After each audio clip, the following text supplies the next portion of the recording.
Hi friends, welcome back to Joshi கடை. நான் உங்கள் ஜோஷி. இன்றைக்கி பரோட்டா சப்பாத்தி கேட்ட ஒரு பிளெயின் சால்னா தான் எப்படி செய்யணும்னு பாருங்கள். நம்ம ஸ்டைலில் சூப்பராக செய்யலாம் வாங்க. நம்ம இப்போ எந்த காய்கறி இல்லாமல் ஒரு பிளெயின் சால்னா தாங்க பண்ண போகிறோம்.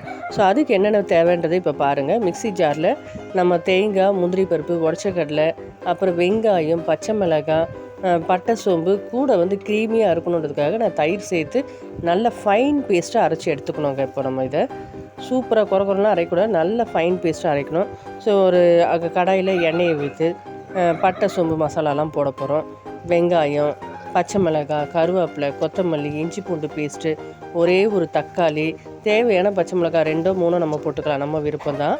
ஸோ கூட உப்பும் மஞ்சத்தூளும் போட்டு நல்லா வதக்கி அரைச்சி வச்ச பேஸ்ட்டை போட்டு ஒரு கலக்கி அப்படியே இந்த ஜாரை கழுவி தேவையான அளவுக்கு தண்ணியை ஊற்றி கொதிக்கும் போது 1 ஸ்பூன் மிளகாத்தூளை போட்டு நல்லா தேவையான அளவுக்கு கொதிக்க வச்சு இறக்கணுன்னா சூப்பராக ஒரு பிளெயின் சால்னா ரெடிங்க.